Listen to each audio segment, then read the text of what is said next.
Hello guys, welcome back to my YouTube channel. आज हम जाएंगे देखने एक इम्पॉर्टेंट टॉपिक जिसका नाम है मूविंग कॉइल गैल्वेनोमीटर। तो ये बहुत इंपॉर्टेंट हो जाता है 5 मार्क्स के लिए प्लस टू क्लास में। वैसे तो न्यूमेरिकल का ज़्यादा चांस रहता है यहाँ से। वैसे अभी मॉडल पेपर आया नहीं है 2026 का, फिर भी हम कोशिश करेंगे इसे पूरा कवर करने की। बहुत ईजी है, आइए समझते हैं होता क्या है। तो देखो, पहले यहाँ पर डेफिनेशन बता देता हूँ, ठीक है। तो यहाँ पे लिख लेते हैं पहले हम कि moving coil galvanometer is a device which is use to detect detect इसे क्या है, measure electric current flowing in the circuit. Easy है, सिंपल है। क्या है कि ये एक डिवाइस है जो क्या करता है, स्मॉल करंट करता है वैसे डिटेक्ट करना ज़्यादातर, ठीक है। जो जब सर्किट में करंट आता है तो अगर बीच में लगा हो गैल्वेनोमीटर, ठीक है, तो वो क्या शो करेगा कि करंट आया है, इतना आया है, छोटा सा करंट को, छोटे से करंट को वो मेजर करेगा, ठीक है। तो अब इंपॉर्टेंट चीज़ आ जाते हैं इसका प्रिंसिपल, ठीक है। प्रिंसिपल क्या है कि प्रिंसिपल की बात करते हैं। तो प्रिंसिपल कहता है कि moving coil galvanometer galvanometer is based moving coil galvanometer based on principle of on the principle that when a current carrying loop is placed in uniform, वैसे बहुत इंपॉर्टेंट वर्ड है यूनिफॉर्म, यानी कि सेम डायरेक्शन में, ठीक है। मतलब same, मतलब क्वांटिटी यूनिफॉर्म एक जैसी है, एंड बी और स्टार्टिंग भी एक जैसी होगी, ठीक है। Uniform magnetic field it experience नहीं आएगा यहाँ पर, फोर्स नहीं, इट एक्सपीरियंस फोर्स, ऐसा लिख सकते हैं, experience force which is called torque, या फिर सीधे लिखिए इट एक्सपीरियंस टॉर्क।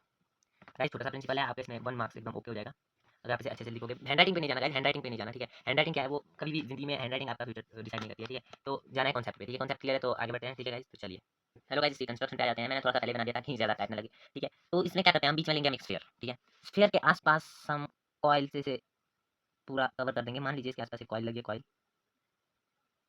ये, ठीक है। तो जिस कारण यहाँ पर हम एक मैग्नेट ये और ये इसका नॉर्थ पोल रहेगा, ये मैग्नेट का साउथ पोल रहेगा, हाँ ठीक है। हम लेंगे यहाँ पर कनकेव मैग्नेट लेंगे हम गाइस, जिससे कि क्या होगा, देखो यहाँ पे कुछ इस प्रकार से सारा जितना भी इसका इफेक्ट है वो, मतलब कनकेव है ना गाइस, तो सब कुछ स्फेरिकल बॉडी की ओर चला जाएगी सारी मैग्नेटिक फील्ड लाइंस, कुछ इस प्रकार से, ठीक है। तो कॉइल कवर सिस्टम, जैसे कि मतलब आप ये वाला देख सकते हैं, ये जो ये वाला सिस्टम है इसे हम नाम दे देंगे कॉइल कवर सिस्टम, ठीक है। तो ये हमारा गैल्वेनोमीटर बन के तैयार हो चुका है, ठीक है। तो हम यहाँ पर इसे जो कहेंगे, इन्हें हम कहेंगे रेडिकल रेडिकल या रेडियल मैग्नेटिक फील्ड, ठीक है। ये हो जाएगा रेडियल मैग्नेटिक फील्ड, ठीक है। तो इसमें फिलहाल इतना ही है, और जो ये वाला हो जाएगा, ये मतलब ये वाली जो है ना, ये सुई, ये करंट को मेजर करेगी। यहाँ पर मैंने थोड़ा ऐसे ही बना दिया है, मतलब जिसमें इस साइड को ये हिलेगी तो करंट आएगा, इस साइड को हिलेगी मतलब डिफ्लेक्शन होगा इसमें, तभी जाके करंट आएगा। इसे हम कहेंगे, यहाँ पर इसका नाम दे देंगे हम पॉइंटर, ठीक है। तो देखो डायग्राम में तो फिलहाल इतना ही है, समझ गए तो ठीक है। ओ यार, यहाँ पर शिट गाइस, मैंने बहुत बड़ी गलती कर दी है, बहुत ही ज्यादा बड़ी गलती। देखो नॉर्थ से निकलती है, साउथ में जाके एंड होती है, तो यहाँ पे मैंने ना ये एरो उल्टे लगा दिया है, मुझे अभी भी दिखा रही है, फ्लो फ्लो में पता नहीं कैसे चलेगा। ये एरो जो है सारे इस साइड को लगेंगे, आई एम सॉरी, ठीक है गाइस, इसके लिए मुझे माफ कर दे। ये एरो इस साइड को, क्योंकि साउथ है ना, मतलब नॉर्थ से निकलती है मैग्नेटिक फील्ड लाइन, और साउथ में जाके साउथ में चली जाती है, ठीक है। और ये हो जाएगा, ठीक है। इस साइड पर लग जाएंगे तो इसमें ज्यादा नहीं, इसमें ध्यान देने की जरूरत है आपको, मैंने ध्यान नहीं दिया, I am so sorry for this, ठीक है। तो अभी मैं लिख के रखता हूँ ताकि वीडियो ज़्यादा लंबी ना हो, फिर समझाने में आपको ज़्यादा टाइम नहीं लगने वाला है। तो कंस्ट्रक्शन में लिख लेता हूँ गाइस। सो गाइस मैंने यहाँ पर कंस्ट्रक्शन के बारे में टोटली यहाँ पर लिख लिया है, थोड़ा सा यहाँ पर और थोड़ा सा नेक्स्ट पेज पर है, ठीक है। तो आइए समझते वैसे होगा क्या इसमें, ठीक है। तो ये तो फाक हो गया। तो गाइस यहाँ पर मैंने पूरी कंस्ट्रक्शन लिख ली है। तो आइए देखते हैं मूविंग कॉइल गैल्वेनोमीटर में आखिर होता है क्या। Moving coil galvanometer consist of coil with many turn to free rotate about fix axis. So guys जो ये होता है ना, ये वाला, ये आयरन का होता है, और ये बाहर से कॉइल से कवर किया गया होता है, और ये एक फिक्स एक्सिस होगी इसकी, ये वाली एक ही, और इसके अबाउट रोटेट करता रहता है। जैसे ये रोटेट करता है ना, तो इस पॉइंटर जो है ना, ये ऊपर वाला, ये वाला पॉइंटर, इसमें डिफ्लेक्शन आती है। जैसे करंट आएगा, ठीक है, करंट आएगा, मैग्नेटिक फील्ड प्रोड्यूस होगी, ये अपने एक्सिस पे रोटेट करना शुरू कर देगा, ठीक है। तो सिस्टम कुछ ऐसा लगा होता है कि मतलब जैसे ये रोटेट करेगा ना, ज़्यादा कम, उस हिसाब से पॉइंटर हिलता रहेगा, ठीक है। ज़्यादा तो मुझे भी इसके बारे में नहीं पता, वैसे ऐसा ही होता है, पॉइंटर हिलता रहेगा, ठीक है। और आगे देखेंगे तो इसमें लिखा है this coil is bonded over soft iron core as the iron core increases the magnetic field। क्या है कि this coil is bonded over the soft iron core, ठीक है। जो ये कॉइल है ना, ये बॉन्ड किससे की, इसके अंदर क्या है, सॉफ्ट आयरन कोर, मतलब कि आयरन डाला गया अंदर से, ठीक है।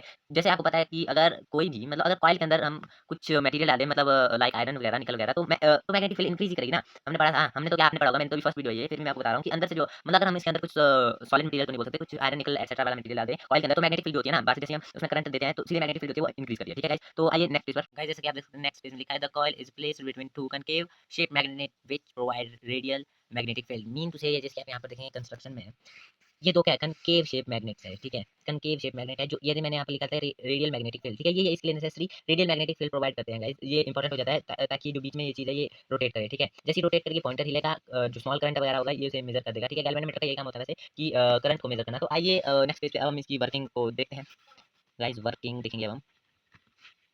सो जैसे कि मैंने यहाँ पर वर्किंग लिख लिया ताकि हमारा टाइम वेस्ट ना हो, वीडियो ज़्यादा लंबी ना हो, इसलिए मैंने सारी वर्किंग लिख लिया, ये समझाता हूँ। देखो हम डायरेक्ट लिख लेंगे, ज़्यादा हम वर्किंग लिखने की ज़रूरत होती नहीं है। We know that the torque produce in the coil is given as, मेरे को पता है पिछले एक्सप्रेशन में मैंने कहा था कि tau is equal to NIAB sin theta, ठीक है। वेयर यहाँ पर मैंने सब कुछ सारी चीज़ें यहाँ पर मैंने लिख ली है, NIANDTC, ठीक है। यहाँ पर जैसे कि वेयर एन जो ये वाला है ना, ये क्या होगा, ये हमारा नंबर ऑफ टर्न, ठीक है। नंबर ऑफ टर्न यानी कि जो कॉइल है उसमें नंबर ऑफ टर्न कितनी है, जो हमने लपेटी थी ना सॉलिड में, उसमें ऐसे करके हमने कुछ कॉइल लपेटी थी, नंबर ऑफ टर्न, ठीक है। एन वही तरह था, ठीक है। आई होता है current flowing through the coil, ये वाला है, ठीक है। मतलब कि कॉइल होकर कितना करंट जा रहा है, ठीक है। ए आपको पता है एरिया है, ठीक है। और जो बी है ना, ये भी आपको पता है, बी मतलब बी होता है मेरे पास मैग्नेटिक फील्ड, ठीक है। ये लिखा है मैंने कहीं क्या, हाँ बी इज मैग्नेटिक फील्ड लिखा है, ठीक है गाइस। ये हो गया मेरे पास जो भी था, ठीक है। इन इसके थीटा ये पता है, ठीक है। थीटा 90 डिग्री हो जाएगा, ठीक है। तो टाउ NIAB यहाँ आ जाएगा, आगे मान लीजिए यहाँ पर साइन 90 डिग्री आ जाना था फिर, ठीक है। तो टाउ की वैल्यू हो जानी थी हमारे पास NIAB into 1, because sine 90 degree is equal to 1, ठीक है। तो इसका 1 लिखे ना लिखे एक ही बात है, तो यही बच गया हमारे पास यहाँ तक, ठीक है। तो आगे देखें हमने आगे क्या लिखा है इसमें कि this torque is known as deflecting torque, ठीक है। जैसे ही यहाँ पर आप देखिए, जैसे सुई हिल रही है ना, तो टॉर्क लग रहा है, ठीक है। तो डिफ्लेक्ट हो रही है ना सुई, ठीक है।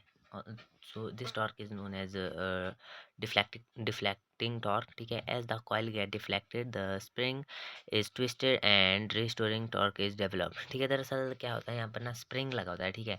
जैसे ये इधर आता है, ठीक है, यहाँ पर, ठीक है। मैं मतलब स्प्रिंग लगा होगा यहाँ पर कहीं, ठीक है। तो पॉइंटर जैसे इस साइड को आएगा ना, तो स्प्रिंग में एक रिस्टोरिंग टॉर्क लग जाता है, ठीक है। वो वापस इसे खींचता है, ठीक है। कुछ इस प्रकार, तो पॉइंटर वापस आ जाता है, फिर इधर फिर इधर फिर इधर फिर इधर, कुछ इस प्रकार से इधर उधर होता रहता है, ठीक है। तो twisted and restoring torque is developed, ठीक है। रिस्टोरिंग टॉर्क यानी कि जैसे जहाँ तक गया था वहाँ से वापस आने के लिए रिस्टोरिंग फोर्स, जैसी फोर्स में रिस्टोरिंग फोर्स लगती थी, इसे टॉर्क है, टॉर्क में रिस्टोरिंग टॉर्क लगेगा तो वापस आएगा, ठीक है। If k is spring constant of the spring, ठीक है। देखो k is spring constant of the spring, therefore tau dash is equal to K5। Tau dash ये हमारे पास क्या है, ये हमारे पास न्यू टॉर्क है, ठीक है गाइस, डैश वाला, ठीक है। जो मतलब जो टॉर्क लगा उसमें रिस्टोरिंग करंट, हाँ रिस्टोरिंग टॉर्क वही है, टाउ टाउ डैश उसमें, ठीक है। For equilibrium of the coil deflecting torque, ठीक है। इक्विलिब्रियम में क्या हो जाएगा, जो डिफ्लेक्टिंग टॉर्क है वो रिस्टोरिंग टॉर्क के इक्वल हो जाएगा, रिस्टोरिंग फोर्स की टॉर्क है ये टॉर्क लिखा है मैंने, फोर्स लिखा है क्या, टॉर्क है, ठीक है। वही मैं बोल रहा हूँ कि ये वाली जो चीज़ है ना, ये हमारे पास रिस्टोरिंग टॉर्क है। तो इसमें क्या हो जाएगा, इक्विलिब्रियम में जो पहले वाला टॉर्क है वो रिस्टोरिंग टॉर्क है, इक्वल हो जाएगा, जितना इधर को जाएगा उतना ही वो वहाँ से वापस इधर को आ जाएगा, ठीक है। मतलब जो पॉइंटर है वो जितना इधर साइड को ऐसे डिफ्लेक्ट करेगा, ठीक है। तो वापस भी तो आना होगा उसने, तो उतना ही टॉर्क लगेगा ना। तो सीधी सी बात हम कर देंगे, tau is equal to tau dash, ठीक है। तो टाउ की वैल्यू मतलब टाउ टाउ डैश क्या था हमारे पास, ठीक है। टाउ डैश हमारे पास था K5, ये हमने थोड़ा इधर उधर लिख लिया तो इसको थोड़ा समझ लिया। और टाउ था हमारे पास NIAB, आपको विश्वास नहीं होता जैसे हमने यहाँ पर किया तो था, tau is equal to NIAB, यहीं तक है, ये इंटू में 1 है, यानी कि अच्छे से लिख लेता हूँ, tau is equal to NIAB, tau is equal to NIAB और tau dash is equal to K5, ठीक है। तो बस ये वैल्यू हमने यहाँ पर की, यानी कि K5 is equal to NIAB। यहाँ से हमने क्या निकाला, करंट निकाल लिया, ठीक है। करंट कैसे निकल जाएगा, NAB इसके नीचे चला जाएगा, ठीक है, बटे में, तो ये K5 अपॉन NAB चलेगा, ठीक है। I is equal to K upon NAB को हमने अलग कर दिया और 5 को हमने अलग कर दिया, बिकॉज K अपॉन NAB हो जाता है हमारे पास, K अपॉन NAB इक्वल है, माइनस ना समझ लेना, ये हमारे पास हो जाएगा G क्या हो जाता है, G हो जाता है गैल्वेनोमीटर कांस्टेंट है, ठीक है। तो इस टोटल को हम लिख सकते हैं G5, ठीक है। Where G is galvanometer constant and value of G यही होती है, ठीक है। तो इस तरह से हमें पता लग चुका है जो करंट है वो डायरेक्टली प्रोपोर्शनल टू फाई है। तो यही था हमारा मूविंग कॉइल गैल्वेनोमीटर का। टॉपिक तो वैसे बड़ा है, 5 मार्क्स के लिए कुछ हो जाएगा, आपको टोटली लिखना पड़ेगा। पहले आपको मूविंग कॉइल गैल्वेनोमीटर की डेफिनेशन, फिर प्रिंसिपल, फिर कंस्ट्रक्शन, फिर वर्किंग, और बस यहीं तक आपको एक्सप्रेशन ओके कर देना। अब यहाँ तक आप पहुँच के तो कोई आपको 5 नंबर देने से कतरा नहीं सकता, बहुत अच्छे से देगा अगर आपने बढ़िया तरीके से टोटल कर दिया हो। हैंड राइटिंग का ज़्यादा मैटर नहीं करता है, क्योंकि हैंड राइटिंग मेरी खुद की बहुत ही ज़्यादा ख़राब है, ठीक है गाइज़। तो हैंड राइटिंग पे ज़्यादा ध्यान ना दें, ध्यान दें तो अपने काम पे। So guys okay bye guys, यहाँ पर कैमरा स्टैंड छूट रहा है, ठीक है गाइज़। मिलते हैं नेक्स्ट वीडियो में, तब तक के लिए बाय गाइज़। सब्सक्राइब कर देना, लाइक कर देना, फॉलो कर देना, और ऐसी ही वीडियो के लिए हमारे साथ बने रहें गाइज़। Thank you.